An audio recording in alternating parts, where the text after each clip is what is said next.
अस्सलाम वालेकुम गुले चारुका शुमारा वशत का नाम बलूची दोच तुरबत यूट्यूब चैनल मरूची शौकीन गुशान चांप वाला शुमारा पेश दारा बेचारे वीडियो मुकम्मल बाज गुशान अलग अलग चांप घूमा अगर शुमा वती गुशान चांप कनक लूटे शुमे गुशान अंचो शौक चांप बेबा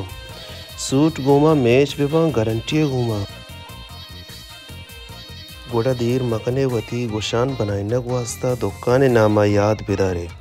स्टार प्लस से मशहूरीन दुकान कंदील गिफ्ट सेंटर तुरबत मकबूल सलीम में दुकान ई गुशान आर्डर बनते।